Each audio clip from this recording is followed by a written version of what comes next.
Mayroon po ako natanggap sa Facebook na tanong at gusto ko i-share sa inyo. Sabi niya, pagod na po ang faith ko kasi puro trials ang buhay ko. I always pray but do not receive favorable answers. I work very hard but always fail. Sabi nila, trial and testing lang daw to.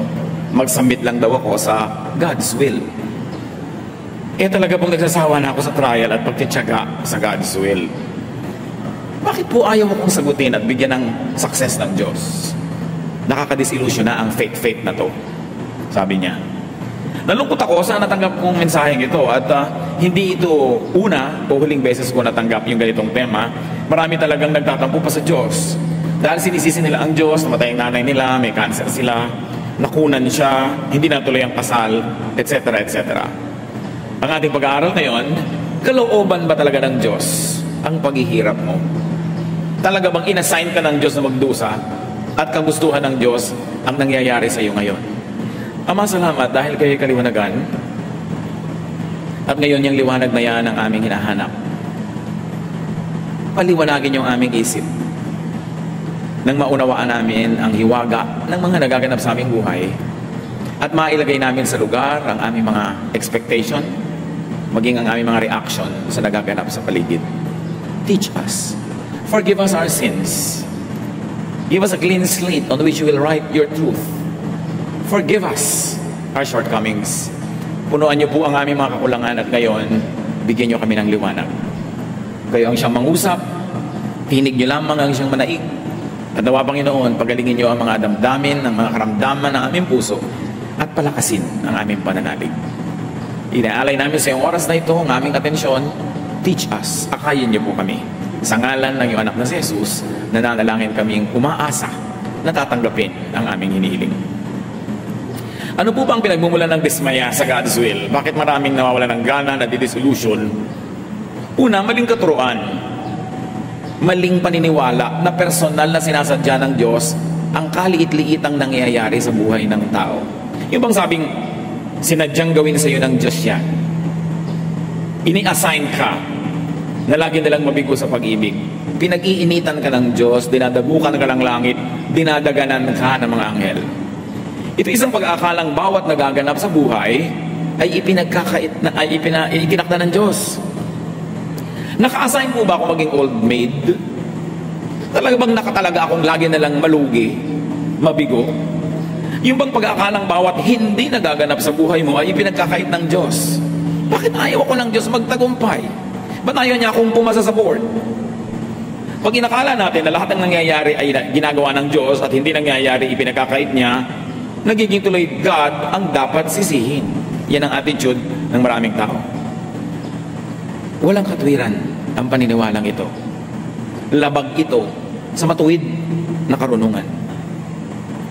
Dahil hindi bawat sandali ay nagpapasya ang Diyos kung ano ang mangyayari at hindi mangyayari sa mundo. Pagka nadulas ka sa gilid ng isang mataas na building at nandun ka sa labas, hindi na kailangan magpasya ang Diyos na ihulog ka. Mahuhulog ka. Pag lumulong ka ng blade, hindi na kailangan magpasya ang Diyos na mahihiwa ang lalamunan mo. Mahihiwa yun. Pag naglakad ka sa isang napakadilim na kalye, this oras ng gabi kababae mong tao, hindi kailangan magpasya ang Diyos na mapariwara ka. Pwedeng mangyari yun. Kusa at mag-isang umiinog ang mundo. Hindi na kailangan magpasya ang Diyos every minute kung uulan o araw. May batas na ang kalikasan. Hindi na kailangan magpasya ang Diyos sa pagka nakakain ka ng marumi, masisira ang tiyan mo. So lahat ng nasisira ang tiyan ngayon, let's say, 10 million people around the world, isa-isang pinagpasyahan ng Diyos na masisira ang tiyan ng 10 milyong tao na yon. Pinamamahalaan ng sangnilikha ang sarili niyang buhay. Umaandar ang mundo, ang mga planeta, sa mga nakatakda ng mga batas. Hindi na kailangang utusan ng Diyos na sumikat ang araw at lumubog tuwing gabi o umikot ang mundo o lumabas ang buwan. Minsan lang niyang inutos yun, umaandar na yun ang automatic. Ayaw mong ma-sunburn, maglakad ka sa gabi, huwag sa araw. Ayaw mong mabasa, huwag kang pumunta sa ulanan na wala kang payong. Ayaw mong umulan sa kasalan mo, huwag kang magplano ng tagulan. Tapos dasal ka ng dasal sa Diyos na huwag umulan. Matagal na niyang inutos sa paghunyo, maraming ulan. Huwag ka dun magtapat ng kasal. O ang gawin mong trahe de boda, kapote. Nagsasariling umiiral ang mga batas kalikasan at batas espiritual. Ang kailangan, malaman mo kung paano yun umiiral. Ang tinikling, ang singkil, para hindi ka maipit ng kawayan, alam mo ang bilang. Sa tinikling, open, open, close. Open, open, close. Pag mali ang hakbang mo, maiipit ka. Kaya sinasayaw natin yan bilang redemptive dance. Ang itinuturo, sumunod ka sa nakatakdang batas na hindi ka maipit. Ganon din ang buhay.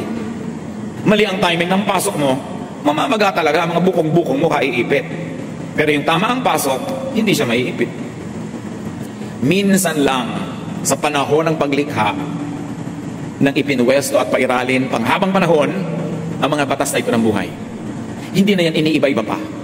Kasama dyan ang paraan kung paano ang sangsinuko ba'y iinog, mapapanatili, magtutuwid, magkukumpuni at magpapagaling sa sarili.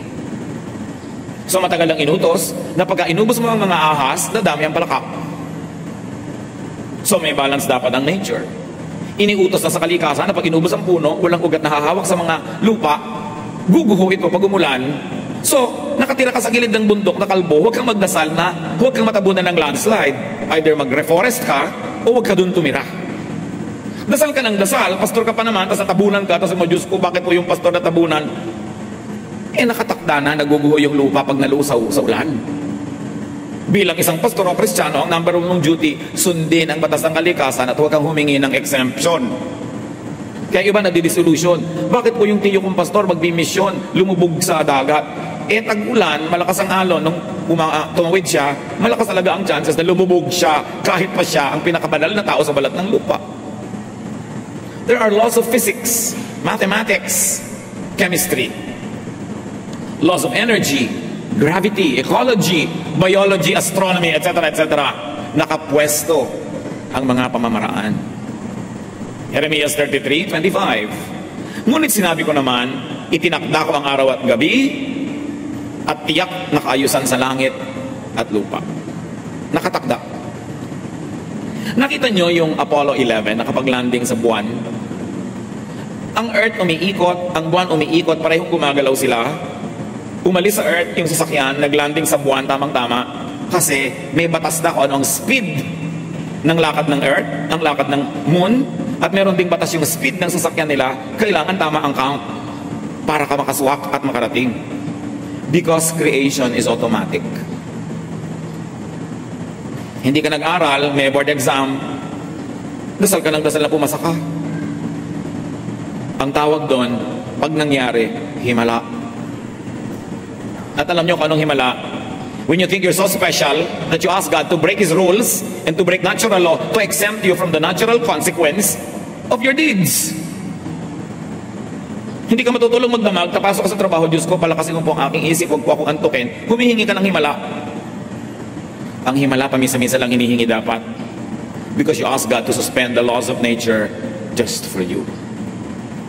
Genesis 1:11. Pagkatapos sinabi ng Diyos, magkakaroon sa lupa ng lahat ng uri ng tumutubong halamang nagkakabinhi at mga punong namumunga. At nangyari ito. Minsan lang nilikha ng Diyos ang puno ng apis. Pero inutusan niya ang apis na mamunga na maraming buto, at yung buto malalaglag sa lupa, na sa dami naman ng buto na yon, meron dapat mabuhay dahil merong hindi. At hindi na nilikha ang atis uli kahit kailan. Problema na ng atis na panatilihing buhay ang lahi niya. Ganon din sa lahat ng halaman, ganon din sa lahat ng hayop. Kaya nga iniiwasan nating merong ma-extinct, na sobrang nating inabuso yung hayop na yun, naubos na sila, and then you will ask God to create again. Ang lahat ng nilikha ng Diyos, merong self-reproduction, self-perpetuation. That's why you have pollens, birds and bees, sexual and asexual reproduction. At kaya din ang tao, sobrang sidhi ng sexual desire. At hindi yun masama, basta nasa tamang ekspresyon. Kasi ayaw din naman ng Diyos na mag-ubos ang tao. Ang hirap yatang mag-sex, kaya kailangan masarap. Kasi kung wala yung pleasure, edi sino magpapagod? Edi nag-ubos ang tao. Kaya batang-bata pa lang, grabe na, nabubuhay na yung mga sexual desire, tapos i-demonize mo. Utos yun ng Diyos. Nakatakda. Kasi every species will have to reproduce itself. Nakikita yung mga dahon ng nara, may pakpak para lumipad, para malayo ang marating, kumalat ang lahi nila dahil hindi naman naglalakad ang puno para lumipat. Yung mga hindi matataas ang sanga para liparin ang hangin ng mga buto nila at makarating ng malayo, nasa lupa lang, mga amorseko, kumakapit sa mga paa natin, sa paa ng pusa, paa ng aso para mailaglag sila sa isang malayong lugar. Lahat gumagawa ng paraan. Ang buko ang taas-taas, edi pag nalaglag, mababasag, kaya ang kapal ng bunot. At dahil ang mga buko ay katabi ng dagat, kaya yung bunot, maraming air spaces para lumutang sa tubig. Maglalakbay ngayon, dala-dala ng alon, edi mauuhaw yung buko. Kaya may baon tubig. Tapos ikaw naman, binubuksan mo, iniinom mo yung tubig niya. Kaya ang mga puno, ang mga mansanas, may makakapal na mga laman, para paglaglag ng buto, kung wala mang makapit ang lupa agad, yung laman na yun mabubulok agad, yun ang lupa niya, yun ang kakainin niya. Kanya-kanyang paraan. Yung mga buto na hindi makarating sa malayo, tinutukan ng ibon, kakainin ng ibon yung laman, hindi naman niya kayang tunawin yung buong shell ng balat na yon. Pag ipot niya, malalaglag na yung buto sa malayo at may kasama pang fertilizer agad. Para-paraan yan. Ngayon, kung hindi ka gagawa ng paraan, ang hinahina ng loob mo, lalampa-lampa ka, malilipol ka, sorry. Huwag kang magdasal, nabuhayin ka ng Diyos. Dapat buhayin mo sarili mo. Inilagay na ng Diyos yung kakayahan para ka mabuhay. Tingnan nyo yung mga hanap buhay, walang hanap buhay, paano nabubuhay, nagiging linta. Sinisip-sip ang dugo ng ate, dugo ng kuya, dugo ng asawang may trabaho. Pero hindi naman yata magandang maging linta kung tao ka. Kanya-kanya. Mangangaral, isa pito. Lahat ng tubig ay umuwi sa dagat, ngunit hindi ito napupuno. Ang tubig ay bumabalik sa batis na pinagmulan upang muling umagos patungong karagatan. Since creation, since Adam and Eve, not one drop of water has entered the planet, or not one drop is left. It just keeps recycling. Ang ininom niyong tubig kaninang umaga, maaaring ihi ni Cleopatra, pero na-recycle. Ang ipinampaligo niyo, maaaring sabaw ng buko nung araw. Paikot-ikot lang naman ang tubig. Ang kamangha-mangha kay Solomon, alam niya ang water cycle. Alam niyang yung tubig na pumupunta sa dagat, nag-evaporate, umuulan, bumabalik doon sa mga bundok, nagiging batis ulit, babalik na naman sa dagat, pabalik-balik lang. There is natural balance. Kailangan ang mga nilalang ay makibagay. Makiayon, hindi lumaban sa kalikasan. May water cycle, so ang buhay mo may cycles din. May panahon na mahina ka, matulog ka, lalakas ka, pagising mo, malakas ka na naman, magtatrabaho ka, hihina ka na naman, cycles lang. Pero pag lagi kang gising, hindi ka natutulog, mamamatay ka. Kailangan may cycle. Nalolobat ka, recharge. Na-charge ka na, trabaho ka uli. Life cycles are on automatic. Ipinapahinga ang katawan, kumakain ka para may gastusin kang energy. Nananatili ang buhay ng sangnilikha sa pamamagitan ng walang patid na paikot-ikot na pagbabagong buhay ng lahat. Pagsilang, pagpaparami, panganganak, at pagkamatay. Huwag sumama ang loob mo pag may namatay kang mahal sa buhay. Ano gusto mo, mabuhay siyang 3,000 years? E di lahat ng kinain niya hindi na babalik sa lupa. Walang recycling. Kaya nga ang kinain mo magiging lupa ka uli dapat. Unfair nga yung sobrang embalsamado. Hindi ka na babalik sa lupa. Ilalagay ka pa sa ataol na metal, yung mga kinain mong element ng lupa hindi na babalik, hindi na papakinabangan ng iba. The planet sustains itself through non-stop recycling. Oxygen becomes carbon dioxide. Hihinga ako palabas, naging carbon dioxide yon. Hihingahin naman ang halaman yun papasok. Dahil kailangan niya ng carbon dioxide. I-exhale niya, magiging oxygen. Kailangan ko yung oxygen, i-inhale ko, i-exhale ko ulit, carbon dioxide na naman. So ikaw lang at isang pasong halaman, kaya nyo nang mabuhay together. Basta palitan kayo ng hininga. Kaya pag inuubos mo ang halaman, nawawalan tayo ng oxygen. Ang hirap gumaling sa mga ubo-ubo, sakit-sakit pag nasa city na walang halaman. Kasi wala ka nang mahingang oxygen, puro carbon, hindi nga dioxide, carbon monoxide. Yun ang lumalabas sa mga tambucho ng mga sasakyan, nalalason ka pa. Kaya kayo nandito sa bulwagan ng Panginoon, sa Focarts, bago kayo umalis, pumunta kayo sa mga ilalim ng puno, uminga kayo ng uminga, dahil maraming oxygen. Kailangan mo ng oxygen therapy. So may water cycle, may composition and decomposition. Death is a necessary part of the design. huwag isama ng loob. Kung hindi naman mamamatay at mga agnas ang nilalang, walang mangyayaring recycling. Alam niyo ba kung lahat ng ninuno nating naunayan na hindi namatay? Pag sikip-sikip na ng planeta at wala nang laman ng lupa, wala nang nutrient, nasa loob na ng katawan nila lahat, wala na tayong makakain. Juan 12:24. Pakatandaan ninyo, hanggat hindi nahuhulog sa lupa ang butil ng trigo at mamamatay, mananatili itong nag-iisa. Ngunit kung ito'y mamatay, mamumunga ito ng sagana. Kahit si Jesus namatay para dumami tayo mga Kristiyano, siya nga hindi nagpa-accept doon. Ganun talaga. Sabi lang nga nila, una-una lang. Kung nagmamadali kayo, mauna na kayo, ayoko pa. Pero panapanahon. May life expectancy naman eh. May norm. Hindi naman nakakagulat na bigla-bigla ka nalang namamatay. Awit 10, buhay namin umaabot ng 70 taong singkat. Minsan na may 80 kung kami malakas.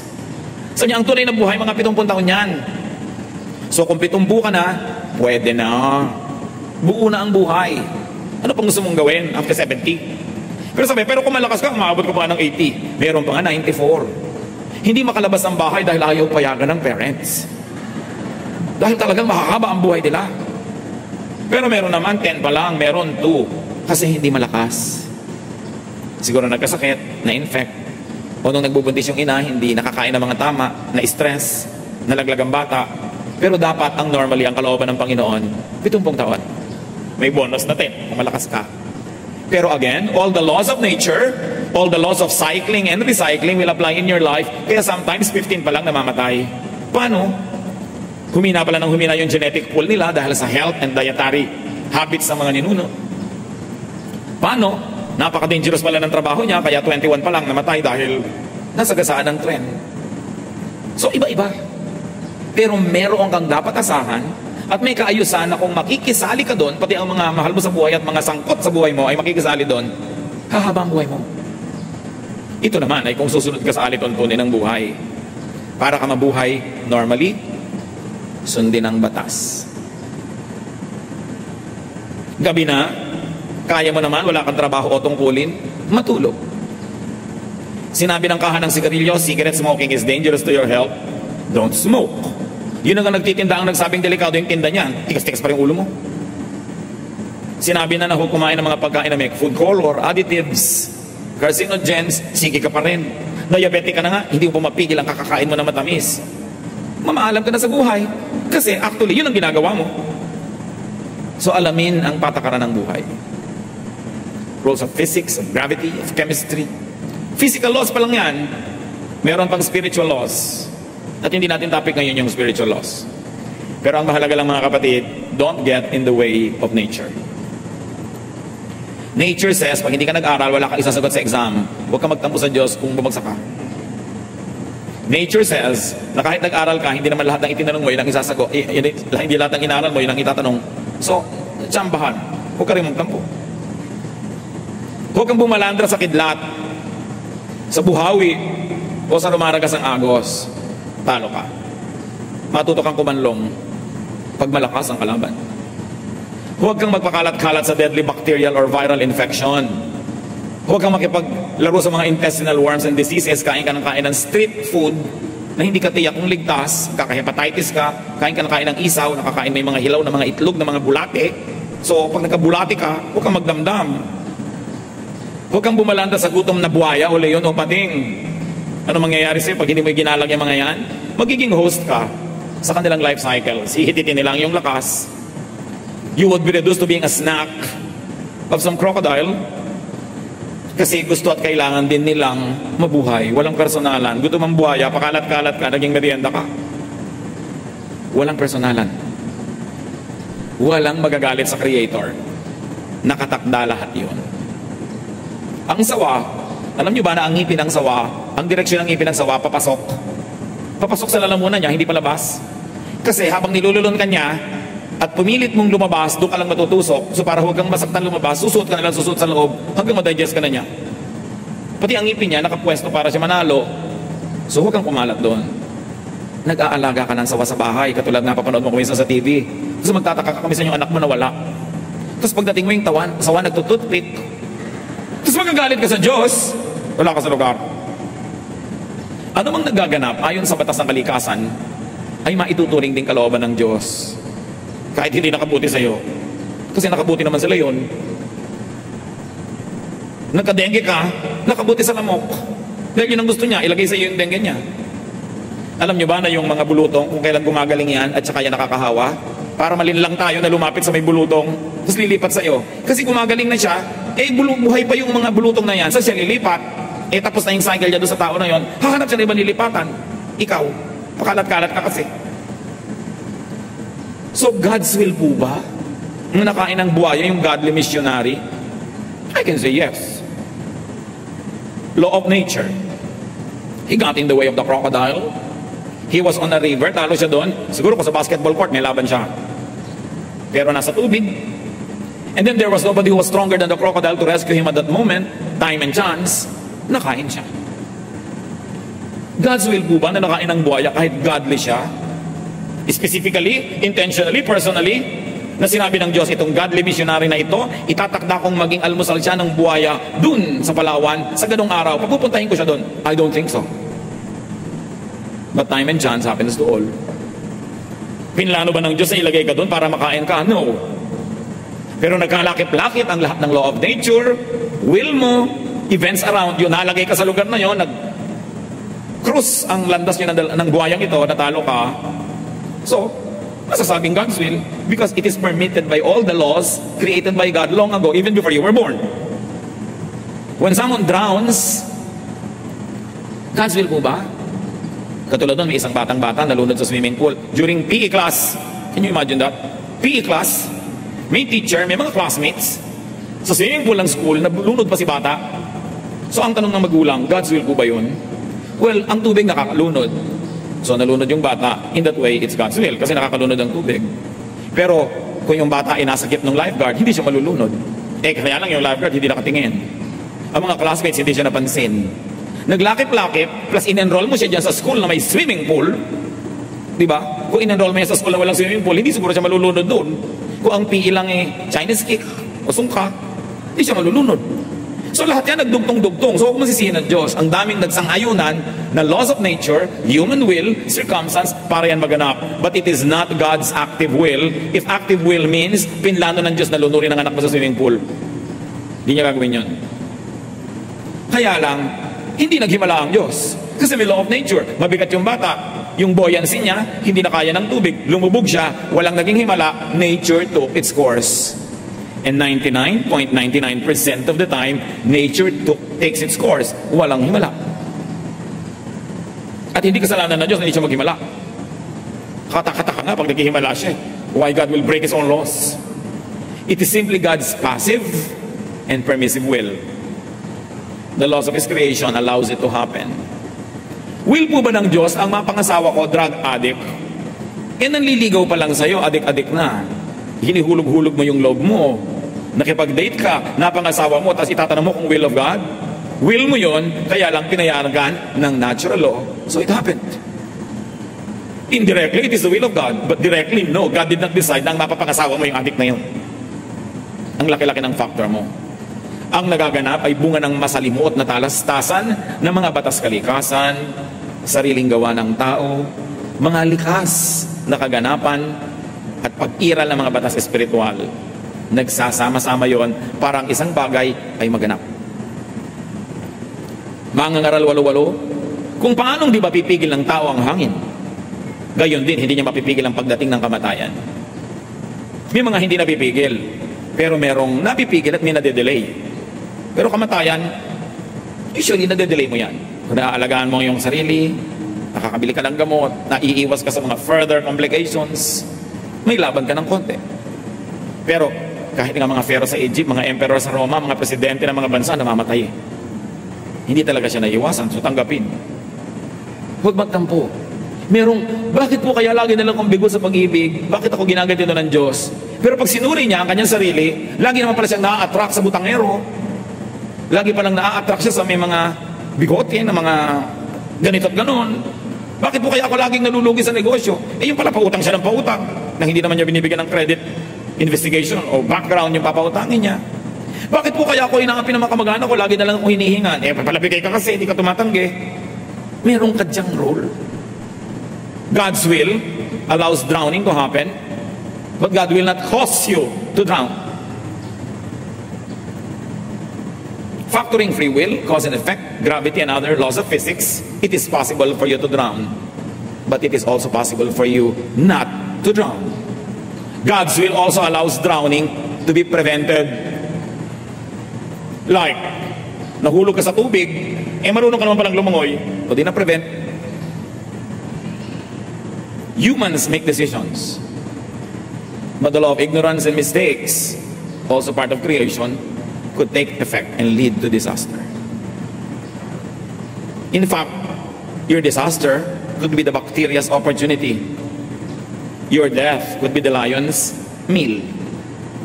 Depende lang kung sinong tumitingin. Mangangaral, 6-12. Sino ang nakaalam kung ano ang mabuti sa taong nabubuhay sa maikling panahon at pagkatapos ay mawawalang tulad ng anino? Oo nga naman. Maraming unknown. Kaya ang tao dapat hanggat maaari damihan niya yung alam para maiwasan niya ang mas maraming pagkakamali. Tapos meron pang law of chance. Chamba-chamba. Mga Kristiyano, takot na takot sa word. Chamba, swerte, luck, ayaw mo ng potluck, gusto, pot, bless. Mangangaral, 11 hanggang 12. Ito pa ang isang bagay na napansin ko sa mundong ito. Ang mabilis ay di siyang laging nananalo sa takbuhan. Ni ang malakas ay laging nagwawagi sa digmaan. Ang matatalino ay di laging nakakasumpong ng kanyang mga kailangan. At di lahat ng marunong ay yumayaman. Napapansin ko rin na di lahat ng may kakayanan ay nagtatagumpay. Lahat ay dinarat na ng malas. Hindi alam ng tao kung kailan ang kanyang takdang oras. Siya'y tulad ng isang nasusukloban ng lambat. Siya'y tulad ng isang isdang nasusukloban ng lambat at ibong nahuhuli sa bitag. Ang tao ay parang nahuhulog sa patibong sa biglang pagdating ng masamang pagkakataon. So, hindi lahat may reason, hindi lahat logical. Sabi niya, sa hinabahaba ng buhay ko at sa tinatalino kong ito, sabi ni Solomon, napansin ko na yan. Hindi lahat ng mabilis tumakbo mananalo sa karera. Hindi lahat ng marunong magkakapera. Hindi lahat ng first honor ng buong elementary niya magtatagumpay sa karir. Sabi niya, alam niyo, tsamba-tsamba na yun eh. Malas-malas, swerte-swerte. Huwag na kayo makipagtalo sa malas at swerte. Nasa Ecclesiastes talaga. Pero konti lang yun. Yung iba, kaya nalulugi sa negosyo kasi hindi niya binabantayan. Mumumuhunan, magtatayo ng negosyo, tapos laging wala, iiwan sa mga katulong. May dahilan kaya nalulugi. Meron naman, ginawa na ang lahat. Hindi pa rin sinuwerte. Yun yan, i-apply nyo na ngayon yung Ecclesiastes. May paglalagyan. Sabi, kanya talaga eh. Kakachamba-chamba, nagkakatyap-tyap. Pero wala namang taong buong buhay niya, malas siya. Meron lang siya mga project na inaalap kasi hindi maganda yung mga elemento. Solomon, the wisest man that lived, observed that time and chance happens to all. Each of us, sabi niya, gets his share of some bad luck. Pag-aralang matanggap ito, huwag na magreklamo. Nakatakda ang batas ng buhay. Kahit makipagtunggali ka sa kidlat, di ka mananalo. Lalo naman kung nakikipagtalo ka pa sa Diyos, makisakay ka na lang, makiayon, at makinabang. Kung alam mong laruin ang mga batas ng buhay, alam mong magbilang, magtinikling ka, di ka maiipit. Mangangaral 8:14. Narito pa ang isang bagay sa ibabaw ng lupa na walang kabuluhan o parang walang logic. Ang kaparusahan para sa masama ay sa mabuti nangyayari. At ang dapat namang mangyari sa mabuti ay sa masama nangyayari. Sa palagay ko, ito man ay walang kabuluhan. Sabi niya, walang sense, walang logic. But it is only a humble observation of a human being who lives only 70 or 80 years, who doesn't have the wisdom of the ages that God has. So sa hindi mo maunawa, hindi mo mabigyan ng katwiran o logic, magtiwala ka na lang sa Diyos na kahit di mo nauunawa, kahit di ka sangayon, tama siya. Pwede kang hindi sangayon, pwede makipagtalo, kaya lang mananalo ka ba? So wag na lang. Madalas kung minsan sa tingin natin parang mali ang mga nagaganap. Pero anong mapapala mo magreklamo? Magiging bitter ka lang. Makakainisan ka lang ng mga tao na sawang-sawa na sa kareklamo mo. Lalayuan ka lang lalo ng tinatawag na swerte. Yung kaya mong baguhin, baguhin mo. Yung hindi mo kayang baguhin, pakibagayan mo. Ganun lang yun. Hindi lahat ng nangyayari ay dahil lang gusto yun ng Diyos para sa atin. Meron din tayong pansariling kalooban at pasya na madalas labag sa gusto ng Diyos. Kawikaan 16:1. Ang mga balak ng isipan ay sa tao nagmumula. Ngunit mula kay Yahweh ang sagot ng dila. Kawikaan 16:9. Ang tao ang nagbabalak, ngunit si Yahweh ang nagpapatupad. Pero tatandaan nyo, dahil binigyan tayo ng Diyos ng free will, pansariling kalooban, meron ding effect sa nangyayari sa atin yung desisyon natin kahit at the end of the day, desisyon ng Diyos ang mananaig. Kung gusto ng Diyos na makarating ka halimbawa sa Laguna after 1 hour of travel, pero doon ka nagpunta sa Tarlac, dahil ang kalooban ng Diyos ay sa Laguna ka pupunta, malilipat ka ng landas, magiging patungo kang Laguna. Pero kaya lang, baka 5 oras ang abutin, dahil babalik ka pa, mag-u-turn, natagalan. May effect din sa iyo yun. Kaya ang mahalaga, sa simula pa lang sumusunod ka sa kalooban ng Diyos para walang sayang na pagbalik doon sa tama dahil pupunta ka muna sa mali. Sayang oras. Parang lumiko ka sa isang maling kalsada, ang tagal-tagal na, saka mo na-realize mali ka, babalik ka, makakarating ka rin naman sa pupuntahan mo, kaya lang na-delay ka na. O naubusan ka na ng gasolina, hanggang doon ka na lang. Hindi ito ibig sabihin personal ang pagpapasya ng Diyos sa bawat nangyayari sa buhay natin. Ang tinatawag nating pagpayag ay ayon sa nakatakdang batas na kanina pa natin pinag-uusapan. Hindi kailangan magpasya ang Diyos, halimbawa, na malaglag ka dyan sa sahig, kung ang inupuan mong silya ay marupok at mas mabigat ka kaysa sa kaya niya. Hindi na kailangan sabihin ng Diyos, papuhulugin ko siya, natural na mahuhulog ka. So tinitingnan mo, ito bang inuupan ko, kaya ang bigat ko? Rules automatically apply. When set rules are broken or suspended by God to effect an exemption, to accommodate a selfish prayer, to yield to someone's vanity, you have a miracle. May himala. But selfishness and vanity dito, ang ibig natin sabihin is my personal wish and momentary pleasure is more important than universal law, order, and balance. My Lord, gusto ko sana na mangyari ito. Pero hindi yun talaga ang nakatakda kung tutuusin all the rules of the game. Selfish. You ask God to suspend the laws of nature to accommodate your vanity. May kani-kanya rin kalooban ng ating kapwa-tao. Madalas, nagtutunggali ang mga kalooban nila at kalooban natin.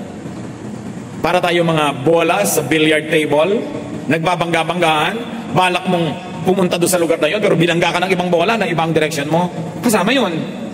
Ang tinutunin mo sa buhay, pero ang napangasawa mo, hindi. Nahihila ka rin niya pababa. Ang ganda-ganda ng balak mo sa buhay, pero ang magulang mo, nagpabaya, hindi ka sinuportahan, na iba. Kasi nagkaka-apektuhan tayong lahat. Part pa rin yun ng natural law. Apektado tayo ng pagsunod natin sa kalooban ng Diyos, sa kalooban natin, at apektado din tayo sa umiiral na kalooban ng kapwa natin na may kapangyarihan para tayong apektuhan. Pero hindi natin nadadaya ang Diyos pag hindi natin siya sinusunod. Galatia 6:7, huwag ninyong akalaing madadaya niyo ang Diyos. Kung ang ano ang itinanim ng tao, yun din ang kanyang aanihin. So gusto mong umani ng mabuti, natural law, magtanim ka ng mabuti. Ganun lang yun. Sumali ka sa chismisan, huwag kang magtaka mamaya kung bigla kang nadamay sa gulo. Sumali ka. So, bumalik tayo sa tanong kanina. God's will ba na ikaw ay mabigo? Masaktan? Mahirapan? No. Jeremiah 29:11, for I know the plans I have for you, declares the Lord.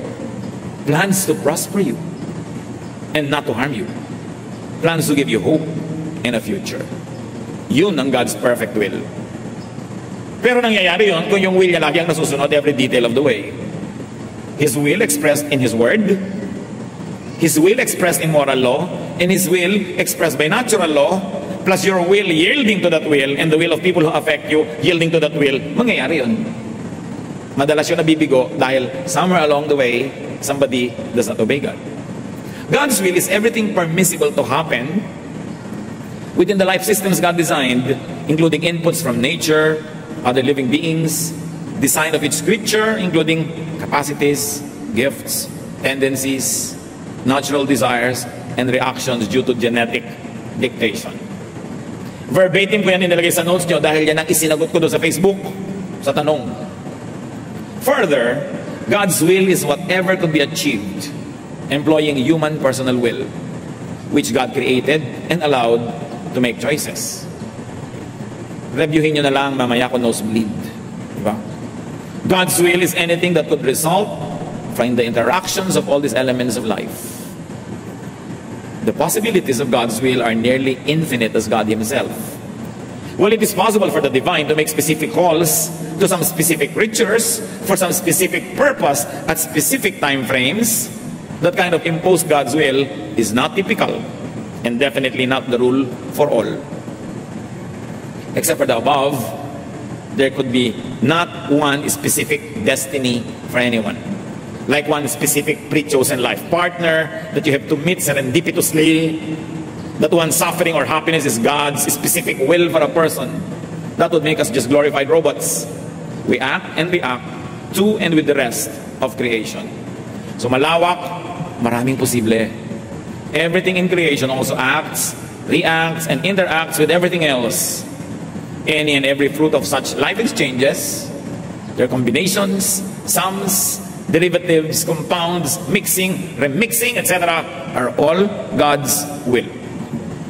So, God's will po kaya sa akin ni Lord, itong nakakurbata kong office mate? Possible, pero hindi ka naman ipinanganak para siya lang ang maging partner mo. Hindi kayo pinanganak para hanapin yung specific choice of God for you sa 7 bilyong tao sa planeta. God's general will for you is that you will be happy, productive, peaceful. So, sino ang God's will na partner mo? Not one specific name or face, but the person who will allow you and help you accomplish God's will in your life. So, walang naka-assign. Yung pag God's will po ba sa akin na mag-engineering? Alam nga namang nalilika ka pa lang sa sinapupunan ng nanay mo, inassign ka na ng Diyos na maging engineer. Pero binigyan ka niya ng mga gifts na, let's say, ang galing mo sa math, so pwede kang engineer. Pero pwede ka rin negosyante, pwede kang ganito, pwede kang ganon. Walang specific assignments. Dahil magiging robot lang tayong lahat. At ang kitid-kitid ng lalakaran mo, ang sikip-sikip ng mundo mo, dahil may specific will for you. There is a general will. How you make it specific depends on your performance. So another source of frustration, mislabeling. Maling pagtawag sa lahat ng kabiguan bilang pagsubok ng Diyos. Bihira lang ang sinusubukan ng Diyos tulad ni Job. Hindi lahat sinusubok. Santiago 1:13-14. Huwag sabihin na inuman na tinutokso siya ng Diyos kapag siya'y dumaranas ng pagsubok. Sapagkat ang Diyos ay hindi maaaring matokso at hindi rin naman niya tinutokso ang kahit sino. Natutokso ang tao kapag siya'y naaakit at nagpapatangay sa kanyang sariling nasa. So, merong self-will.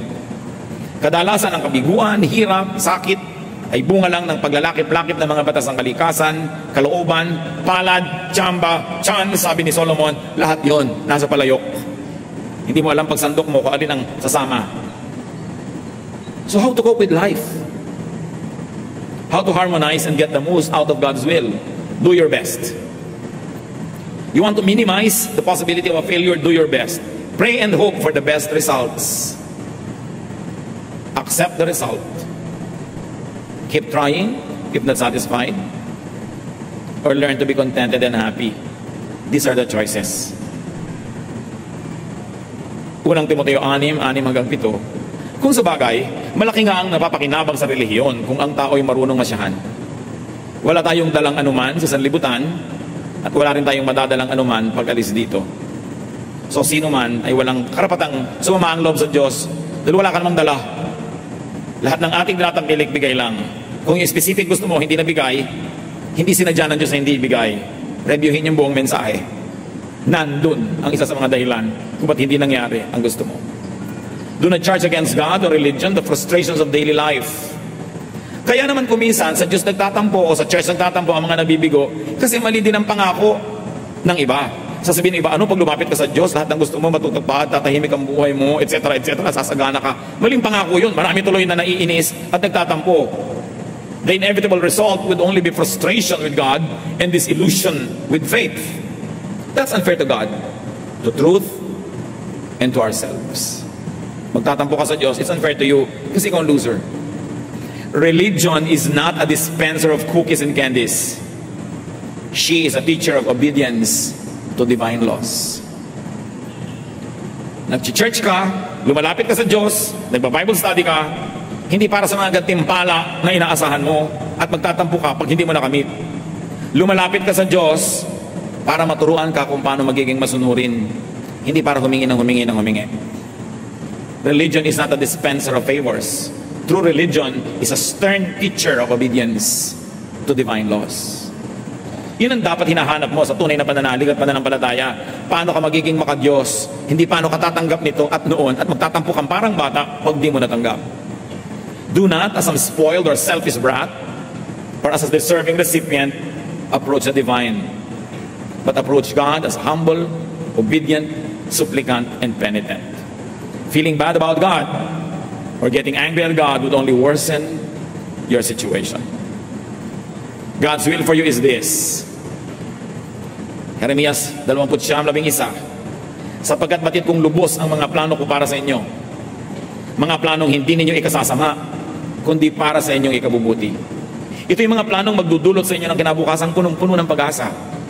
Kung maganap na ito, kayo'y tatawag, lalapit at dadalangin sa akin at diringgin ko naman kayo.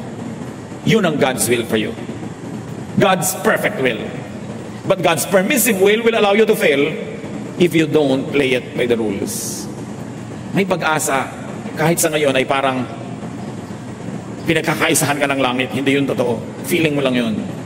Awit, 121, 1-2. Doon sa mga burol ako'y napatingin, sasaklolo sa akin, saan manggagaling?